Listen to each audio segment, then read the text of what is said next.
John, how do you quantify that achievement from Tipperary? How do you quantify it? I would put it as maybe not the sweetest one for them, but justification for a lot of things.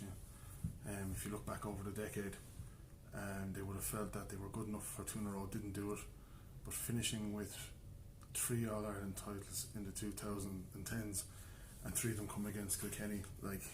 You add up the All-Irelands in the decade and you think Kilkenny team of the decade, but at the same time it's a bit like Tyrone and Kerry back in the 2000s. It's sweet, very sweet for them. Yeah, because Tipp have taken plenty of painful defeats against Kilkenny, and even, I know it's not an All-Ireland, but the league final last year, that one hurt. If you look at other ones that weren't All-Ireland finals, the 2013 qualifier in Nolan Park, the 18-point hammer in 2012. Do you think this atones for this group of players? And obviously there's been a bit of a turnover, but there are 5 guys who have now won 3 All-Irelands for Tipp: Brendan Maher, Pádraig Maher, Noel McGrath, Bonner Maher, of course, who was injured today, and Shane Scanlon. It does. In many ways, what's going to be thrown back in the next couple of days. In some ways, like when people get revisionist and they say, "Oh, geez, Tipperary, another." 1 in a row. Well, not 1 in a row. The 1 in a row will definitely you can be sure that'll be thrown at them if things don't go to plan next year. And I think Tipperary should be looking at next year. You know what I mean? Like we heard Liam Sheedy this evening speaking about going. People stop referring back to the 60s. The last time that they retained it. Retaining All-Ireland is a lot more difficult now. I think we can all agree that, especially Limerick and Galway are going to come back at a rate of knots next year. But to answer your question, I think it does make up for a lot of things. Okay, it wasn't a close game by any means. Obviously, the sending off didn't help and what have you. But I think there is a trend here when Tipperary. I think it offended Eamon O'Shea, I remember. It offended him that Tipperary don't win tight games. I think Michael Ryan took issue with it as well, but Tipperary just, their wins over Kilkenny have been emphatic. That has to count for something, even more so than a tight game. You know what I mean? 8 points, 9 points, and 14 points are the wins for Tipperary in those finals. The red card, as far as Brian Cody wasn't happy about it. Yeah. He was. I don't know how many replays he saw, but he definitely didn't seem happy about it. What did you think? Red card? Initially, I thought it was borderline, and I tweeted it to that effect. I didn't have it was my instant feeling on it. I think we've seen so many of them, Shane, over the years where these things people have got off them. That's not to make any excuse for what Richie Hogan did. It was rash. I feel for him now. I feel for him because that's going to stay with him for a while. That man is a hurler of the year. He's been an outstanding hurler. Still is an outstanding hurler. And himself and Barrett were having a right old ding dong before that. Obviously Barrett, I think Barrett not picking up a yellow card for what he did to him earlier on, that might have registered with Richie. What also might have registered is that Barrett did have the legs from as well. And he sidestepped him similarly just before that. Yeah. But did you think, all in all, James Owen has a job to do? Yeah. Was it the right decision? Yeah, I think it does. Owens, let's be honest, the first thing that came into my mind was the Ozzie Gleeson issue a couple of years ago. Like he had a decision which he knew full well. If he dismisses this man, he's going out of an All-Ireland final. Let's just speak to Brian Gavin there. Brian Gavin was making a point similarly about Johnny Cohn in Fenley, if you remember, back in, was it 12, was it? Yeah. Yeah, it was 12. And he was, he shied away from making the red card there. Showing the red card there. Brian Cody is making the point that he was hesitant. I don't think he was hesitant. I think he was weighing up the options. It was a big call. I wonder did word come from above, and I know that there's not meant to be any influence from anyone in a booth or anything like that, but it took so long, and I'm wondering, well, if there was, I would have no issue with it at all, and it's something that I think James Owens, especially in those conditions, needs all the help he can get. That was a tough first half. Second half, obviously, was a lot easier. There was a penalty as far as I'm concerned for Callanan in the 8th minute that should have been shown. It felt like Dermot Kerwin in reverse back in 2009. But all the help you can get, Shane. I would have no issue with Dickie Murphy and the Hawk over the Nally stand making the call there, but I don't know.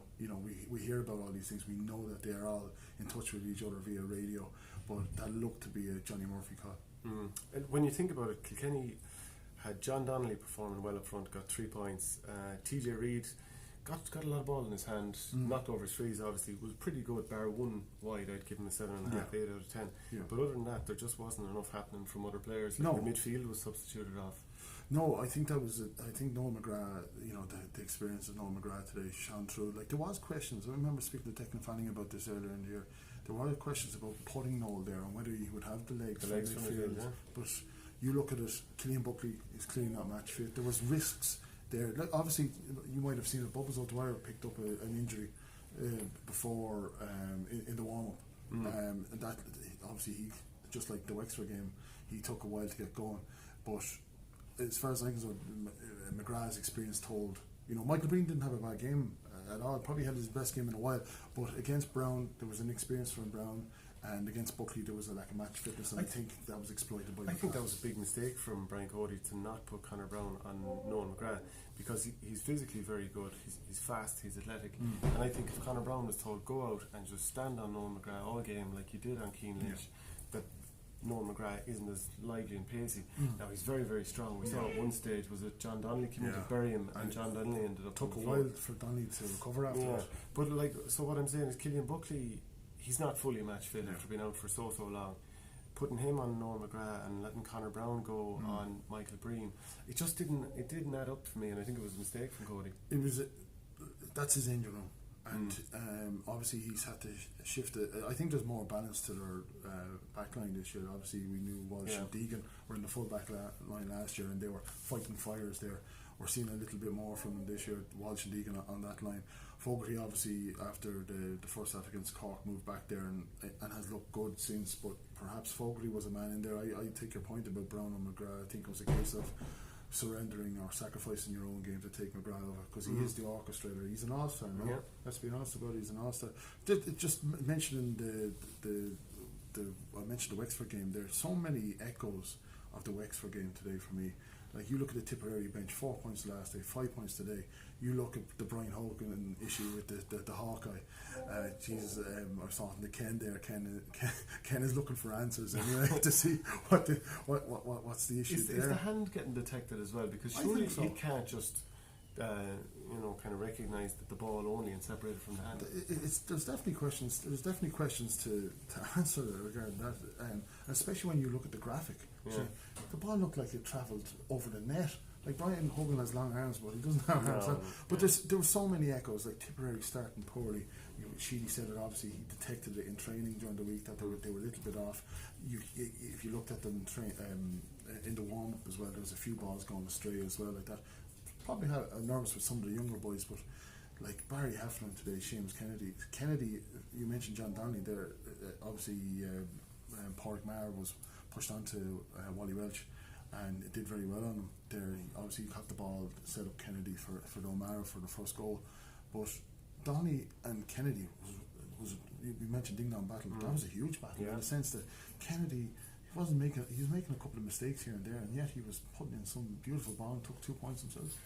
And like some of the catches from Barry Heflin, for a player that didn't start up until the semi-final. Of course he did against Clare and kept John Conlon scoreless at full back, but Conlon, he had 4 or 5 shooting opportunities that day. He could have filled his boots, but from Barry Heflin to go in there, and Adrian Mullen, apparently Cody says that Mullen was fine. There was very little to his bug. Whether that's true or not is another thing, or how true it is, I should say. But Barry Heflin, that performance, to catch ball like that on a day like that, and it wasn't an easy day to catch ball either. That's some performance. It is, and I was just speaking to him afterwards there. This is a guy who thought things might have passed him by a bit. Like, obviously a fine, I saw him in the Tipperary Championship last year for Nina, and he was impressive, and obviously he's more used to playing wing back, but geez, the central position, Sheedy said he had a chat with him, had an idea of pushing him back there. Obviously things didn't work too well for James Barry this year at times. It was good to see him getting onto the pitch there at the end, but he looks to the manner born there. And if Kilkenny have solved an issue for themselves with the full back in Lawler, and Lawler will get better, there's no denying that. Barry could be the man there. Obviously concussions and injuries, the concussions have been a serious worry for him over the last while, but I think he's on to a winner now. And you mentioned just the Kilkenny point, perhaps a couple of errors that Brian Cody might regret. Richie Hogan had a very strapped leg going into it.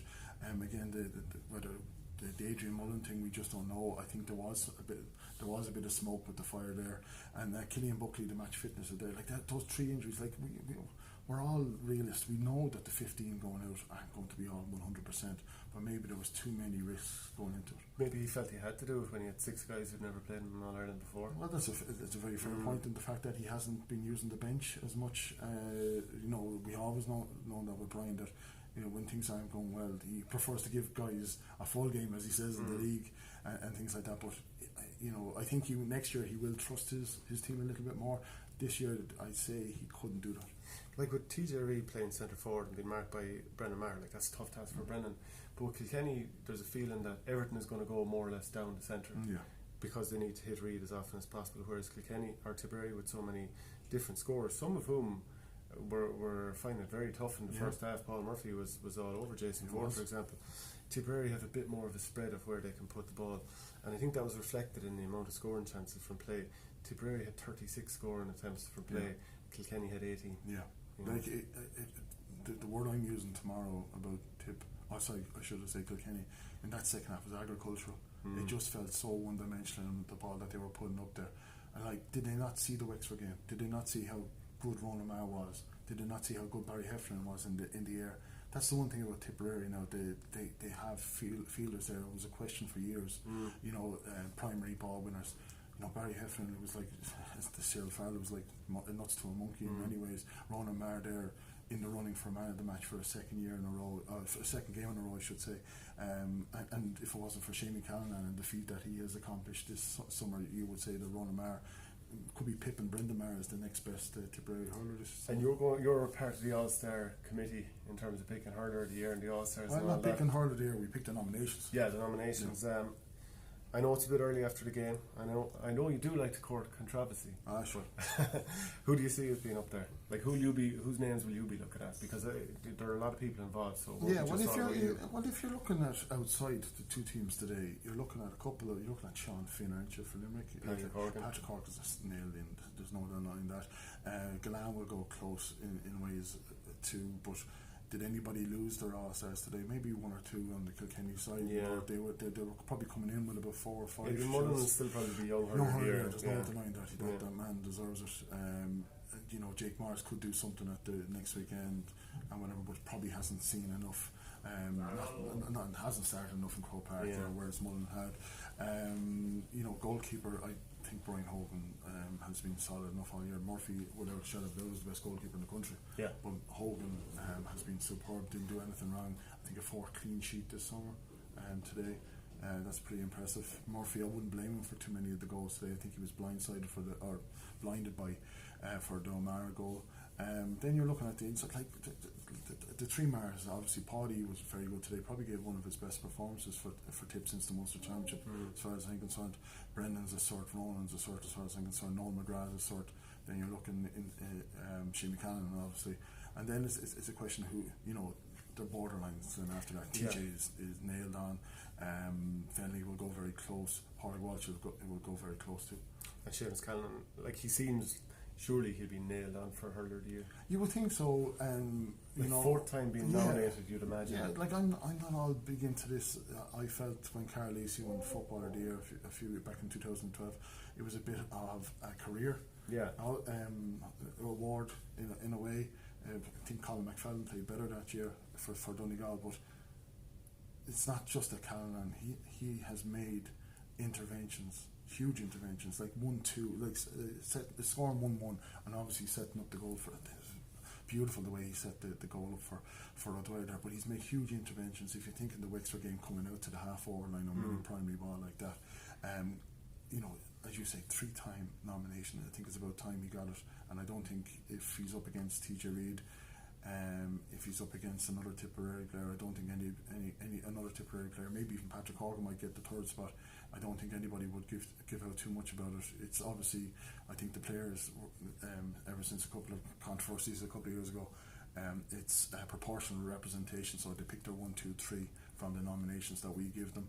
So that means that the vote can't be split. It has been split in the past. I know Alan Brogan feared that he was going to lose the Football of the Year a few years ago when Cluxton and I think Darren O'Sullivan were against him in 11. But that's no longer the case now. It's all proportional representation. And one final thing then. It wasn't the greatest final ever, was it? No, it wasn't. But I just made the point to Martin Bretton there, like, if you look at all the ones that Brian Cody won, how many are memorable? Obviously 2009 still, as far as I'm concerned, the best All-Ireland final ever. Well, in my young years, relatively young years, but 2009 would be huge, Shane. But look at the other ones. Not many are memorable. Like 2008 is largely forgettable. I feel sorry for Hogan now. Do you know what I mean? That's, you know, he's going to be on the headlines tomorrow. It could have been John McGrath so easily after the semi-final. And if it wasn't for that rally by Tipp, you know, we wouldn't be talking about Tipperary. We'd be talking about Wexford. But you got to feel for Hogan. It's bound to be a lonely place for him tonight. Sure. Thanks very much, John. No worries.